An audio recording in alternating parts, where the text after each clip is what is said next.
धन्यवाद और आप सभी का बहुत बहुत आभार कि आप इतनी बड़ी संख्या में यहाँ पर उपस्थित हुए हैं। मैं सबसे ज्यादा धन्यवाद दूंगा मेरी बाईं तरफ इतनी बड़ी संख्या में उपस्थित हमारी माताओं बहनों का और नौजवानों के इस हुजूम का, और मेरी दाईं तरफ बैठे सभी सम्मानित और बाईं तरफ बैठे सभी मुझसे बड़े सम्मानित लोगों का भी मैं धन्यवाद दूंगा। साथ साथ क्योंकि अम्बेडकर नगर, जिसके नगर के नाम में ही डॉक्टर बाबा साहब अम्बेडकर का नाम हो, और जहां तक मैंने पढ़ा है और मैं जानता हूं, क्योंकि मैं अम्बेडकर नगर कई बार आया भी हूं पहले, मैं मानता हूं कि बहुजन मूवमेंट की ये बहुत क्रांतिकारी धरती भी है। मैं आप सब लोगों को पुनः आपके पिछले संघर्ष के लिए बधाई देता हूं और भविष्य में जो संघर्ष हम लोग करना है उसके लिए तैयार करने के लिए यहाँ मैं आया हूँ। सम्मानित मेरे प्यारे बहुजन समाज के लोगों, मैं अपनी बात को शुरू करने से पहले बहुजन समाज में जन्मे सभी संतों, गुरुओं और महान पुरुषों को नमन करता हूँ। महामानव और तथागत बुद्ध से लेके संत श्रोमणी सतगुरु रविदास जी महाराज, भगवान वाल्मीकि महाराज, गुरु नानक देव, संत कबीर, गुरु घासीदास जी, नारायणा गुरु, महामना और शिक्षा की ज्योति जलाने वाले राष्ट्रपिता ज्योतिबा फूले, मां सावित्रीबाई फूले, डॉक्टर बाबा साहब अम्बेडकर, सर छोटू राम, ईवी पेरियार, रामा नायकर स्वामी, पेरियार ललई यादव, बाबू जगदेव प्रसाद कुशवाहा, जननायक कपूरी ठाकुर, चौधरी महाराज सिंह भारती, महामना रामस्वरूप वर्मा, संत राम बीए प्रजापति जी, बाबू शिवदयाल चौरसिया जी, मान्यवर दीना माना वाल्मीकि जी और मान्यवर काशी राम साहब को भी नमन करता। मेरे बाईं तरफ ये जो बहुत बड़ा समूह है, मैं इनसे आग्रह करूंगा कि ये टूट जाएगी बलिया, थोड़ा सा पीछे हो जाओ। और पुलिस की जरूरत नहीं पड़नी चाहिए जब हमने कह दिया, फिर तो हमारे कहते अपने आप हो जाना चाहिए, तभी फायदा है। अगर अपने आप 1 फीट का फासला बनाओ, 1 फीट का, तब तो फायदा है। और हमारे कहने के बाद भी कहना पड़े तो फिर बेकार। और इधर उधर हमारी ये बहनें खड़ी है पुलिस की, इनसे पीछे हो जाओ, इनको सुरक्षा का माहौल होने दो, हट जाओ वहां सब लोग, पीछे हो जाओ, पीछे हो जाओ। ये तुम्हारी जिम्मेदारी है, जो तुम्हें जगह नहीं मिलेगी, जो हमने तुम्हें सिखाया वो सीखना चाहिए। अगर हमारी सभा में किसी भी बहन को परेशानी हो जाए तो फिर हमें अपने ऊपर सोचना चाहिए। मैं धन्यवाद दूंगा प्रदेश अध्यक्ष जी सुनील कुमार चित्तौड़ जी को, प्रदेश महासचिव डॉक्टर आकिब जी को, प्रदेश संगठन सचिव विनय सागर जी को, प्रदेश संगठन सचिव भीम आर्मी निखिल राव जी को, मंडल अध्यक्ष अयोध्या राहुल भारती जी को, मंडल अध्यक्ष वाराणसी गोरखनाथ घोष जी को, मंडल अध्यक्ष गोरखपुर जंग बहादुर जी को, मंडल अध्यक्ष आजमगढ़ अब्दुल्ला खान जी को और मंडल अध्यक्ष वाराणसी यूथ विवेक कुमार राघव जी को, भाई अब्बास गाजी जी को, यहाँ के चुनाव के जो प्रभारी हैं गौतम प्रसाद जी को और जिला अध्यक्ष हमारे छोटे भाई जय सिंह राणा जी को और विधानसभा अध्यक्ष कटहरी मोनू जी को, माननीय राजेश कुमार जी को, राहुल प्रधान जी को, रामनाथ भारती जी को, और जिन्होंने आज मुझसे तो उम्र में बड़े हैं और मैंने भी उनको बहुत लंबे समय तक सुना है मिशन जी गीत गाते हुए, बड़े भाई श्रद्धेय किशोर कुमार पगला जी को, जिन्होंने आज आजाद समाज पार्टी में आस्था और विश्वास जाहिर किया है, मैं उनका भी बहुत बहुत स्वागत करता हूं।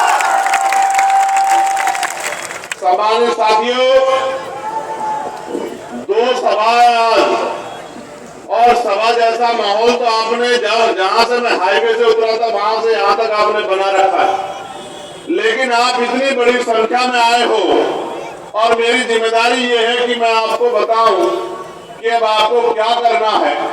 बहुत लंबे चौड़े भाषण नहीं देने हैं, वो तो मैं लगातार देता आया हूं, लेकिन अब जो है, क्योंकि अब हालात पहले जैसे नहीं रहे।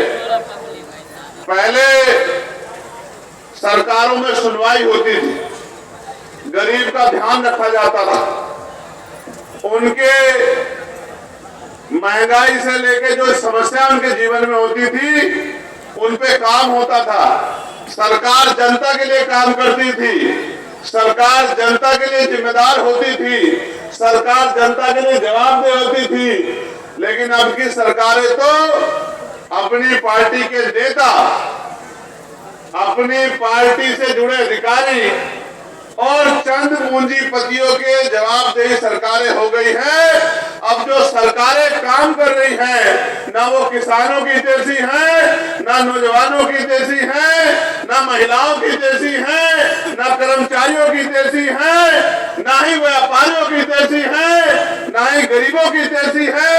और तो और वो कमजोर वर्गों में भी दलित, पिछड़े, आदिवासी, मुसलमान, जैन, सिख, बौद्ध, ईसाई और जो उचित जातियों के गरीब हैं उनके भी वो लोग हितैषी नहीं है।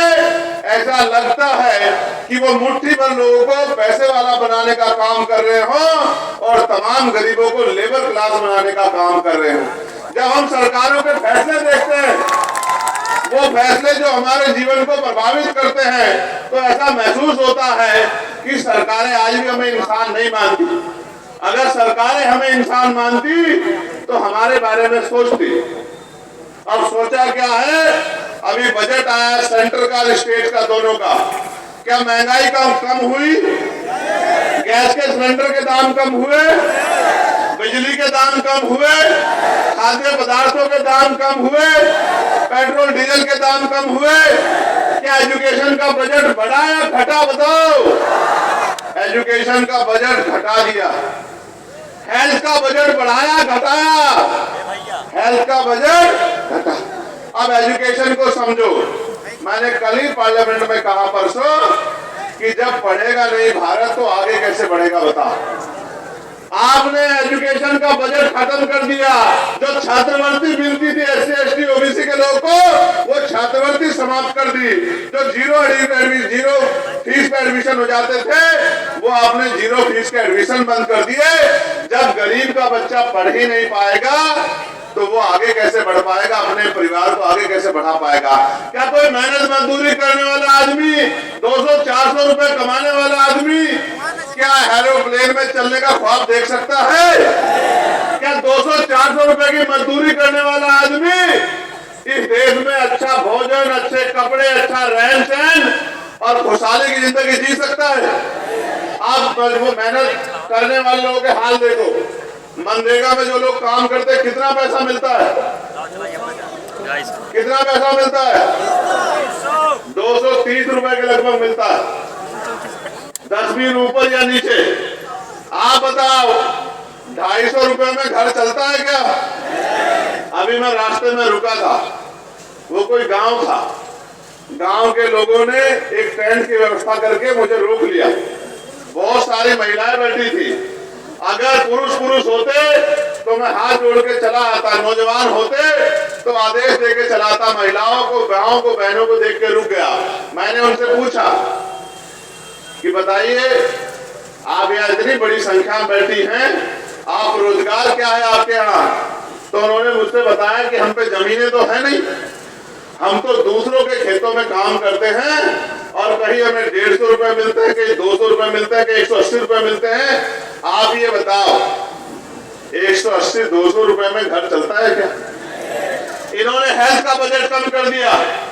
हेल्थ का बजट कम होगा तो क्या होगा? सरकारी अस्पतालों में डॉक्टर नहीं होंगे, क्योंकि डॉक्टरों को देने के लिए पैसा नहीं। फिर ECG की मशीन नहीं होगी, एक्सरे मशीन नहीं होगी, और कोई अच्छी मशीन नहीं होगी, दवाइयां नहीं होंगी, CT स्कैन नहीं होंगे। और तो और टेस्ट बाहर से लिखे जाएंगे। इसके कारण क्या होगा कि गरीब को अच्छा इलाज नहीं मिलेगा और अच्छा इलाज ना मिलने के कारण उसकी जान चली जाएगी, लेकिन सरकार को कोई फर्क नहीं पड़ेगा। मैंने कल ही मांग उठाई और आप बताना मेरी मांग गलत है या सही है। मैंने कल ही मांग उठाई, गौर से सुनो, कि चाहे सुरक्षा पर्याप्त अभिनेता हो या नेता हो, नेता एडी से लेकर चोटी का हो या फिर कोई अधिकारी हो, आईएएस अफसर हो, आईपीएस अफसर हो या कोई और सरकारी कर्मचारी हो जो सरकारी तनख्वाह लेता है, या कोई व्यापारी हो, उनके बच्चों का और उनका जरूरत पड़ने पे इलाज सरकारी अस्पताल में होना चाहिए। होना चाहिए नहीं होना चाहिए? इससे फायदा क्या होगा आपको पता है? आपको जब अमीरों का इलाज सरकारी अस्पताल में होगा, जो पॉलिसी बनाते हैं उनका इलाज अस्पताल में होगा, उनके बच्चों का इलाज होगा, जो पॉलिसी को लागू कराते हैं अधिकारी उनके बच्चों का इलाज होगा, उनका इलाज होगा, तो फिर सरकारी अस्पताल में सुविधाएं पहुंचेंगी और गरीबों को भी बच्चे से अच्छा इलाज मिलेगा, उनकी जिंदगी का भी ख्याल रखा जाएगा, उनकी जान भी नहीं जाएगी, उनको भी जो है जीवन जीने का मौका मिलेगा। ऐसे ही मैंने मांग उठाई परसों, जब एजुकेशन के बजट पे अनुदान और मांगों पे मुझे बोलने का मौका मिला। मैंने ये कहा कि चाहे मुख्यमंत्री हो, प्रधानमंत्री हो, राज्यपाल हो, मंत्री हो, विधायक हो या किसी और विभाग का मंत्री हो, आईएएस अधिकारी हो, आईपीएस अधिकारी हो या सरकारी सेवा का कोई अधिकारी हो, कोई व्यापारी हो, सबके बच्चों को सरकारी स्कूल में पढ़ने की इजाजत मिलनी चाहिए। अब उससे होगा क्या? जब एक ही कुर्सी पे एक ही कमरे में यहाँ आईएएस अधिकारी का बेटा बैठेगा या आईपीएस अधिकारी का बेटा बैठेगा, वहीं बराबर में किसान का बेटा बैठेगा, वहीं मजदूर तबके का बेटा बैठेगा, वहीं मंत्री जी का बेटा बैठेगा, बताओ अच्छी शिक्षा मिलेगी नहीं मिलेगी? बताओ। तो ये मुझे तो महसूस होता है, सरकार को क्यों नहीं महसूस होता? क्योंकि उनको इसलिए महसूस नहीं होता, उनको लगता है गरीब अगर पढ़ लिया और गरीब अगर हष्ट-पुष्ट हो गया तो कल अपने अधिकार मांगेगा, आपके अनुसार इधर उधर नहीं जाएगा, अपने परिवार को तरक्की के रास्ते पर लेके जाने के लिए संघर्ष करेगा और जो अधिकार हमने इनके छीन रखे हैं वो अधिकार हमसे छीन के ले लेगा। ये आपसे डरते हैं, ये आपसे डरते घबराते हैं, लेकिन इसलिए नहीं डरते घबराते कि आपका भला चाहते हैं। ये इसलिए डरते घबराते, इनको पता है जिस दिन आप लोग अपने पैरों पे खड़ा हो गए और आपको अच्छा भोजन मिलने लगा, अच्छे कपड़े मिलने लगे, अच्छी पढ़ाई मिलने लगी, अच्छा इलाज मिलने लगा, फिर आप इनके बंधुआ मजदूर नहीं रहोगे, फिर ये आपको अपने तरीके से चला नहीं पाएंगे, फिर ये जो है आप पे शोषण नहीं कर पाएंगे, फिर इस देश में या उत्तर प्रदेश में बहन बेटियों का अपमान नहीं होगा। कोई ताकतवर आदमी किसी गरीब की बेटी की तरफ आंख उठा के नहीं देगा, कोई गुंडागर्दी नहीं करे। ये गुंडागर्दी चलती रहे, गरीबों का खून चूस चूस के चंद मुट्ठी पर लोग पैसे वाले बनते रहे और नेताओं की नेतागिरी चलती रहे। इसलिए व्यवस्था ऐसी की गई है कि ना कहीं गरीब की सुनवाई होती है, ना ही सरकार की कोई योजना गरीब के पक्ष में होती है। हमने तय किया है, मैं धन्यवाद दूंगा आपके माध्यम से नगीना के लोगों का और जितने अंबेडकर नगर के लोग, और अंबेडकर नगर का मैं धन्यवाद नहीं दे सकता हूं शब्दों में, क्योंकि आज भी मेरे याद है कि जिस दिन मैं चुनाव लड़ रहा था तो अंबेडकर नगर के लोगों ने, इस जिले के लोगों ने 1-1 रुपया, 2-2 रुपया, 10-10 रुपए के नोट जो हैं, मेरे आज भी याद है वो नोट। मैंने चुनाव के बाद वो पोटलियां खोली और वो नोट देख के लगता था कि उसपे हजारों लोगों का पसीना लगा होगा, इतने लोगों के हाथ से गुजर गया होगा वो नोट। जब मैंने वो नोट देखा तो मैं भावुक हो गया कि भाई ये नोट जिसने दिया होगा, जिस माँ ने, जिस भाई ने, जिस पिता ने, उसने नोट नहीं दिया, उसने मेरे ऊपर भरोसा किया, मेरी जिम्मेदारी बैठती है उस भरोसे पे खरा उतर के उनकी जिंदगी में बदलाव करूं। मेरे आज भी याद है वो नोट, और वो नोट मैंने उठा के रखा। आपने मुझे जो नोट दिया है वो सूद समेत अधिकारों के तौर पर आने वाले समय में आपको वापस करूंगा। मेरी बात को आप याद रखना। जिसने 1 रुपए की मदद की है उसको पॉलिसी बना के उसके 50 लाख रुपए की मदद उसके परिवारों की करवाने का काम करूंगा। ये चंद्रशेखर आजाद आपका नेता नहीं है, ये आपका भाई, आपका बेटा है, आपके बीच का है। और अम्बेडकर नगर के मेरे लोगों भूला नहीं हूँ, भूला नहीं। जो लाठी आपके ऊपर पड़ी थी मेरे आज भी याद है, जब आपने बाबा साहब अम्बेडकर की मूर्ति लगाने का काम किया था और आपकी मेरी बहनों के सरों पे और कमर पे जो लाठियां पड़ी थी, भूला नहीं, बिल्कुल नहीं भूला। आज भी वो जख्म मेरे दिल में है, आज भी वो जख्म में अपनी पीठ पे महसूस करता हूँ। मेरे आज भी याद है जब मेरे कई साथियों को पकड़ के अम्बेडकर नगर की जेल में बंद कर दिया गया था और मैं उनसे मिलने के लिए आया था, तो सारे अधिकारी अड़ के खड़े हो गए थे कि मिलने नहीं देंगे। मैं भूला नहीं हूँ, मैं कुछ नहीं भूला। मेरे नौजवान साथियों, मैं आपसे वादा करके कह रहा हूं कि मैं कुछ नहीं भूला हूं। बस समय की बात है, समय बदलते देर नहीं लगेगी। अगर आपने मेरी बात पे पहरा दे दिया, जैसे चंद्रशेखर आजाद अपने महापुरुषों की बात पे पहरा दे रहा है, अगर आपने मेरी बात पे पहरा दे दिया, वो दिन दूर नहीं है कि उत्तर प्रदेश में आपकी बात मजबूत होगी और आपके हिसाब से काम होगा। गरीबों के लिए योजना बनेगी और गरीबों को अवसर मिलेंगे आगे बढ़ने के। इस देश की आजादी के 75 साल बाद यहाँ पहुंचे हम कि आज भी मुंह छिड़कने पे हत्या होती है नहीं होती है, मटकी छूने पे हत्या होती है, और तो और घोड़ी पे बैठने पे आज भी अपमानित किया जाता है। अब तो हमारे नौजवान संघर्ष करने लगे हैं, मेहनत करने लगे हैं। मैं उनकी आंखों में चमक देखता हूँ और मैं समझता हूँ कि नगीना के रिजल्ट के बाद उनके मन में ये बात चल रही है कि हमें अपने अपने विधानसभाओं में भी रिजल्ट इस बार देना है। चल रही है नियत, चल रही है, बताओ। तो तुम पे भी मौका आन पड़ा है, बताओ मेरी बात को आगे बढ़ाओगे नहीं बढ़ाओगे, बताओ। ऐसे मुट्ठी बंद करो जो लोग मदद करेंगे। अब मेरी बात पे गौर करो, मुट्ठी नीचे करके।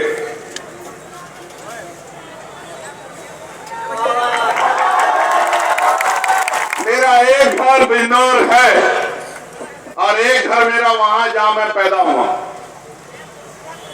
लेकिन मैं इस मंच के माध्यम से कहता हूं कि आपके हर घर में मेरा घर है। मेरी बात को आप याद रखें। और जब तक उन घरों में खुशहाली नहीं आ जाती, उनको सम्मान का जीवन नहीं मिल जाता, तब तक चंद्रशेखर आजाद कहीं नहीं जाने वाला। मेरी बात को अब याद रखना। देखो मेरी बात पे गौर करो, ये लोकतंत्र है, जिनके पास वोट है उनका राज होना चाहिए। लोकतंत्र यानी कि बहुमत का शासन, जिनका वोट होगा उनका राज होगा। और वोट यहाँ कमजोर वर्गों के लोगों पे है क्योंकि उनकी संख्या 85% से ज्यादा है। अगर वो लोग अपने वोट को इकट्ठा कर लें और अपने वोट का सही प्रयोग कर लें, तो वो दिन दूर नहीं है कि उनका राजकाज आ जाएगा। नगीना के लोगों ने मेरी बात को मान लिया, नगीना के लोगों ने मेरी बात पे पहरा दे दिया। नगीना के लोगों को क्या मिला? आज डीएम उनकी सुनता है, आज एसएसपी उनकी सुनता है, आज सीओ उनकी सुनता है, थानेदार उनके सुनते हैं, तमाम डिपार्टमेंट के लोग उनकी सुनवाई करते हैं। और तो और हर साल 5 करोड़ रुपया उनको मिलता है अपने क्षेत्र में सड़कें बनाने के लिए, अपने क्षेत्र की समस्याओं को खत्म करने के लिए, अपने क्षेत्र को आगे बढ़ाने के लिए, स्कूल कॉलेज बनाने के लिए। उनके साथ साथ नगीना के लोगों को उनकी सेवा करने वाला चंद्रशेखर आजाद भी मिला। अगर आप भी मेरी बात को मान लो, और देखो आपको मौका 27 में नहीं मिल रहा है, आपको तो मौका अगले 2.5 महीने के अंदर मिल रहा है। ये कटहरी विधानसभा में उपचुनाव है, ये कटहरी अम्बेडकर नगर, ये हमारा दिल है, हमारा घर है, बहुजन मूवमेंट की सबसे मजबूत धरती है।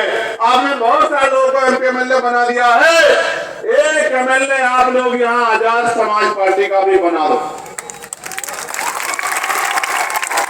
लेकिन वो एमएलए ताली बजाने से नहीं बनेगा। वो एमएलए कब बनेगा? जब यहाँ खड़ा हर नौजवान और जिम्मेदार व्यक्ति ये महसूस कर ले और मन में ये ठान ले कि हमें एक एक आदमी को आज से जाकर तैयार करना है। हजारों की संख्या में आप लोग यहाँ हैं।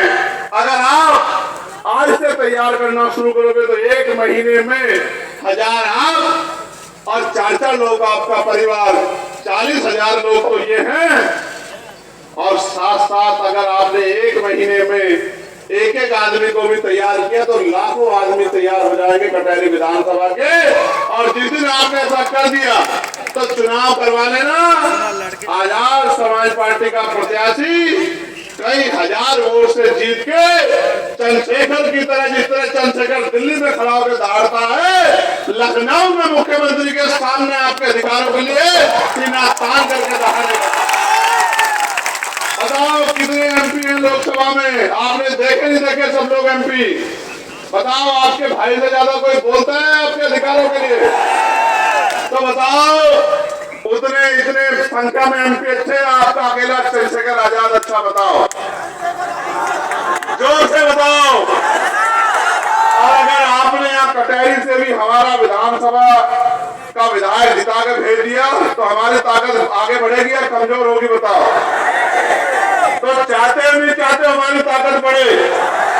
अब इस पे मुझे एक बात कहनी है, गौर से सुनना नौजवानों, फोन बंद करके एक बार गौर से सुनो। और कुछ लोग वीडियो भी बना लो, जिम्मेदार लोग आपके फोन में रहनी चाहिए, घर जाके बताना। 48,20,000 करोड़ रुपए का बजट है, कितने पैसे का बताओ? जोर से बताओ। 48,20,000 करोड़ का बजट है, कितना का? कितनी जीरो होती है पता है? 48,20,000 करोड़। और उसमें से आपको क्या मिला है पता है आपको? उसमें से मिला आपको 26,000 करोड़ रुपए। कितना? 13,000 करोड़ रुपए शेड्यूल कास्ट के लोगों को और 13,000 करोड़ रुपए शेड्यूल ट्राइब के लोगों को, आदिवासी लोग। और आपकी जनसंख्या कितनी आपको पता है? भारत की जनसंख्या का 25%। मिलना कितना चाहिए था पता है आपको? मिलना चाहिए था 12,00,000 करोड़। कितना मिलना चाहिए था? और मिला कितना? 26,000 करोड़। लाख नहीं, यानी कि जितना मिलना चाहिए था उसका 1% पैसा नहीं मिला। फिर समझो, 1 रुपए से बंटवारा, मानो लाखों करोड़ों को छोड़ दो, 1 रुपए का बंटवारा होना था और SC ST के लोगों को मिला 50 पैसे। कितना? 50 पैसे नहीं, 0.50 पैसे। कितना? 1 पैसे से भी कम। और सरकार कहती है कि इससे आपकी तरक्की हो जाएगी। और हम बहुजन समाज के लोग हैं, पिछड़े वर्ग के लोगों को तो 26,000 करोड़ रुपया भी नहीं मिला। जब बांटने वाले लोग उनके बैठे होंगे तो पैसा आपके घरों में नहीं आएगा। जब बांटने वाले लोग वो बैठे होंगे तो पैसा उद्योगपतियों के घरों में जाएगा, उनके घरों में जाएगा। और जब बांटने वाले लोग आपके होंगे, जब तराजू आपके लोगों के हाथ में होगी तो बंटवारा ईमानदारी से होगा और ये 12,00,000 करोड़ रुपया आपके घरों तक आएगा। मेरी बात को आप याद रखना। ये बंटवारा करने के लिए, ये बंटवारे की ताकत वोट से मिलती है। अगर आप वोट की ताकत चंद्रशेखर आजाद समाज पार्टी को दोगे तो ये बंटवारा करने की ताकत हमारे हाथ में आएगी। और आपको लगता है जब बंटवारा करने की ताकत उत्तर प्रदेश में हमारे हाथ में होगी तो क्या आपका हाथ खाली रह जाएगा? बिल्कुल खाली नहीं रहेगा। और तो और मुस्लिम समाज के लोगों को तो नमक के बराबर भी कुछ नहीं मिला। उनकी जो फेलोशिप आती थी मौलाना आजाद के नाम से वो बंद कर दी, मदरसों को जो ऐड मिलती थी वो बंद कर दी, और तमाम तरह की जो योजना चली थी उनका बजट घटा दिया।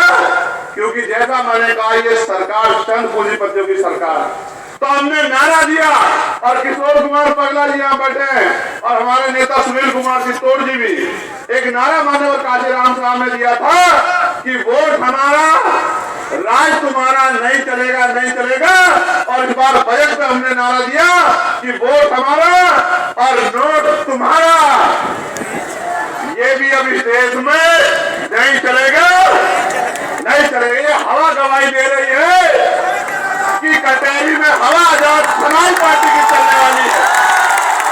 ये हवा गवाही दे रही है, मौसम गवाही दे रहा है कि आपका मौसम बदलने वाला है। कुर्सियों की पेटियां जरा बांध लीजिए। और ये हवा गवाही दे रही है कि अब हवा उत्तर प्रदेश में गरीबों की चलने वाली है, कमजोरों की चलने वाली है, बहुजन समाज के लोगों की चलने वाली है। और अब बहुजन समाज के लोग ताकतवर होके ये किसी दूसरे के हाथ बंटवारा नहीं कराएंगे। मुझसे किसी ने पूछा कल कि भाई ये जो बंटवारा हो रहा है इसको कैसे समझते हो? मैंने कहा कि बहुजन समाज के लोग बड़े सीधे हैं और ये सोचते हैं कि कोई दूसरा बंटवारा करेगा तो ईमानदारी से इनको दे देगा। मैंने एक किस्सा भी इनको सुनाया कि एक बार 2 बिल्लियों में रोटियों के बंटवारे को लेकर झगड़ा हो गया, तो बिल्लियों ने जिम्मेदारी दी बंदर को कि लो भाई आप हमारी रोटियों का बंटवारा कर दो। बंदर ने कहा ठीक है लिया। बंदर ने तराजू उठाई, कुछ रोटी एक तरफ रखी, कुछ एक तरफ रखी। अब वो कौन सा बहुत तराजू तोलने वाला था, तो उसने देखा इधर तराजू नीचे हो गई है, तो तराजू से इधर से तोड़ के उसने कुछ रोटी खा ली। फिर उसने देखा कि इधर की तराजू नीचे हो गई है, तो इधर से तोड़ के कुछ रोटी खा ली। ऐसा ही करते करते एक ऐसा समय आया कि सारी रोटी जो है वो बंदर साथ खा गए और बिल्लियां आपस में झगड़ा करती रही कि बहुजन समाज के लोगों जितना जल्दी हो सके एकजुट हो जाओ, क्योंकि आने वाले कल में जिस तरह से सरकारी स्कूल बंद हो रहे हैं और बड़े बड़े प्राइवेट स्कूल खुल रहे हैं, ना तो गरीब का बच्चा पढ़ पाएगा। जब निजीकरण हो जाएगा, आरक्षण नहीं बचेगा, तो कोई भी गरीब का बच्चा सरकारी नौकरी पे नहीं जा पाएगा। प्राइवेट एक तरह की गुलामी है। जो लोग प्राइवेट पे काम करते हैं वो जानते होंगे इतनी बेरोजगारी है देश के अंदर कि अगर आप ये कहोगे कि 7-10 दिन की छुट्टी दे दो, तो मालिक कहेगा परमानेंट की छुट्टी ले ले, तेरे भाई बहुत खड़े हैं। अगर आप कहोगे 7-10 रुपए बढ़ा दो, तो कहेगा कहीं और नौकरी देख ले। प्राइवेट एक तरह का गुलामी है, सरकारी सिस्टम में अधिकार है। इसलिए मैं आपसे कहता हूं अगर अधिकार बचाने तो तैयार हो जाओ। हम तो सबकी लड़ाई लड़ रहे हैं। आशा बहने हो, आंगनबाड़ी बहने हो, बहुजन माता बहने हो, ग्राम सेवक हो, बीएड के बच्चे हो, बीटीसी के बच्चे हो, पीआईडी के जवान हो, होमगार्ड के जवान हो, और कोई से विभाग के लोग हो, और सैनिक बल हो, पुरानी पेंशन का मामला हो या उनका मानदेय बढ़ाने का मामला हो, और तो और जो पुलिस के साथी हमारे खड़े हैं, इनके लिए भी हम लोगों ने लड़ाई लड़ने का काम किया। हमने पार्लियामेंट में इनके लिए भी आवाज उठाई कि इनकी ड्यूटी भी 8 घंटे की होनी चाहिए और बॉर्डर स्कीम खत्म करके इनको भी सप्ताह में 1 दिन छुट्टी मिलनी चाहिए, इनकी वेतन विसंगति दूर होनी चाहिए। हम तो हर व्यक्ति की आवाज उठाने के लिए पार्लियामेंट में हैं, लेकिन मैं आपसे कह रहा हूं अगर आपका नेता नहीं तैयार होगा, आपका विधायक नहीं बनेगा, तो आपकी आवाज कोई नहीं उठाएगा। क्या कटहरी वालों अपनी आवाज उठवाना चाहते हो, उठवाना चाहते हो? बताओ तो बताओ, मदद करोगे नहीं करोगे? तो बताओ यहाँ से जाके सो जाओगे या जाके मेहनत करोगे? बताओ ऐसे जैसे आज आए हो ऐसे घर से निकल के काम करोगे या चैन से पढ़ के सो जाओगे? बताओ, जोर से बताओ। अगर करोगे मेहनत तो मिलेगी ताकत, और नहीं करोगे मेहनत तो जो दया में रोटी सूखी मिलेगी उसको खा के टाइम काटते रहना। अब साहब अम्बेडकर के प्रयासों से अब इतने तो आगे बढ़ गए हो कि अपने अधिकारों को समझने लगे हो, तो अब तो समझदारी दिखा लो। अब तो समय आ गया, अब तो कुछ ऐसा नहीं बचा। अब तो वोट की ताकत से अपनी ताकत बना सकते हो, नहीं बना सकते हो? अब तो अपने पिछड़े समाज के भाइयों को जोड़ सकते हो, नहीं जोड़ सकते हो? देखो मैंने अपना काम आके अपनी जिम्मेदारी के तौर पे जो अभी को मेरी ड्यूटी लगी मैंने अदा कर दिया। मैंने छुट्टी नहीं मनाई। हम लोग वहां 5 दिन काम करते हैं, सैटरडे संडे में छुट्टी होती है, मैंने छुट्टी नहीं मनाई। पिछले हफ्ते की छुट्टी हमने एक दिन हम लोग इलाहाबाद रहे और दूसरे दिन संडे के दिन हम लोग मिर्जापुर रहे, और इस हफ्ते के हमने दोनों दिन, एक आज आपके यहाँ अम्बेडकर नगर में है और कल अयोध्या में रहेंगे। ये छुट्टी क्यों नहीं मनाई जा रही है? ये छुट्टी इसलिए नहीं मनाई जा रही है कि जब तक आपके आंसू नहीं सूख जाते, जब तक आपके खाली हाथ नहीं भर जाते, जब तक आपको सम्मान की जिंदगी नहीं मिल जाती, जब तक आपके घरों से परेशानियां खत्म नहीं हो जाती, जब तक महान पुरुषों का सपना पूरा नहीं होता, तब तक हम लोग छुट्टी मनाने वाले नहीं हैं। इस बात का संकल्प करके मन में मेहनत करने का काम कर रहे हैं।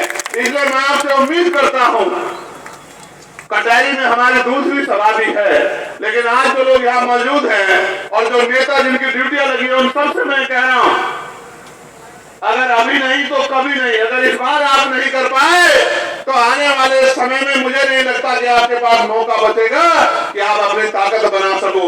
इसलिए मैं आपसे कहना चाहता हूं, इसी बार आपको महान पुरुषों को, सपने को आगे बढ़ाते हुए और आजाद समाज पार्टी के प्रत्याशी को जिताने के लिए उतनी मेहनत करनी है जितनी मेहनत मैं कर रहा हूं। बताओ, करोगे नहीं करोगे?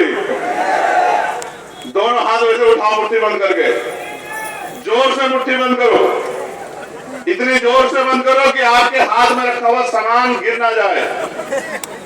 बताओ, ऐसे ताकत बना लोगे नहीं बना लोगे?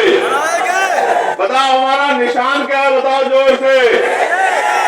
रुक जाओ, महिलाएं बताएंगे और कोई नहीं बोलेगा। बस बताओ अम्मा, हमारा निशान क्या है? बताओ। आवाज कम आ रही है हमारी माओ की, जिनके बच्चे इतने ताकतवर हों, उनकी आवाज को जबरदस्त आनी चाहिए। बताओ निशान क्या है हमारा? आवाज कम आ रही है, जोर से बोल के बताओ। अभी भी मेरी माँ की आवाज कम है, जोर से बोल के बताओ। चलो सब लोग बताओ, क्या है निशान? अभी भी आवाज नहीं है, मेरी आवाज अकेले की तुमसे ज्यादा। बताओ बताओ, क्या है हमारा निशान?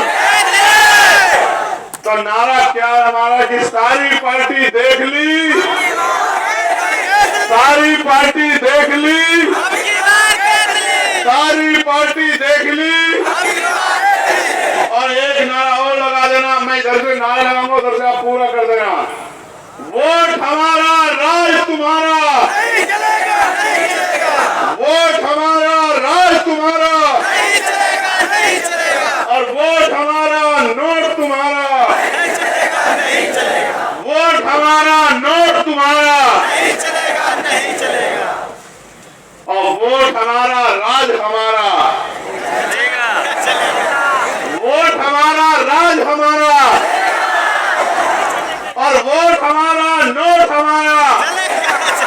हाँ, ये तब होगा जब आप तैयार हो जाओगे। बहुत बहुत धन्यवाद। जय भीम, जय भारत, जय संविधान।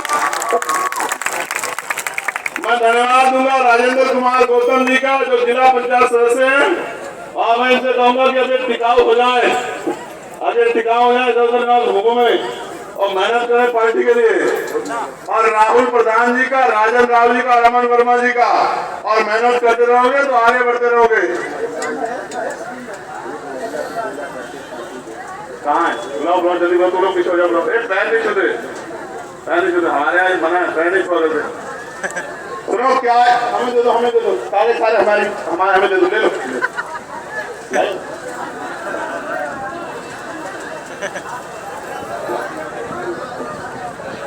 जितनी भी किसी की परेशानियों से संबंधित एप्लीकेशन है, वो किसी एक व्यक्ति को देके हमें गाड़ी पे पकड़वा देना। और अपने नंबर जरूर लिख देना कि जब हमारे यहाँ से कोई फोन करे या हमें फोन करके कुछ पूछना चाहे तो कोई उस पर जवाब दे दे।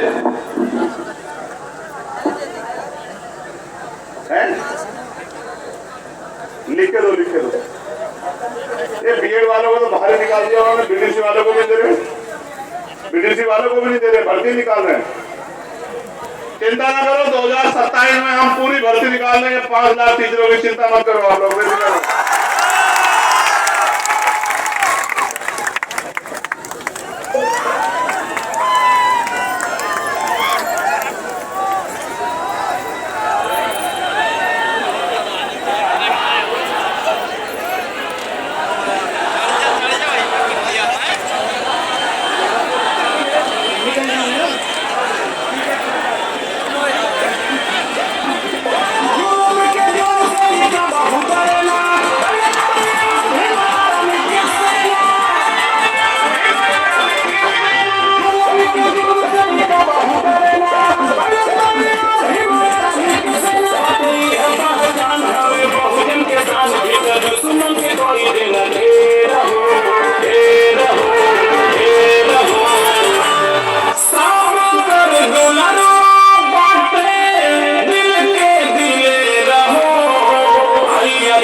की ला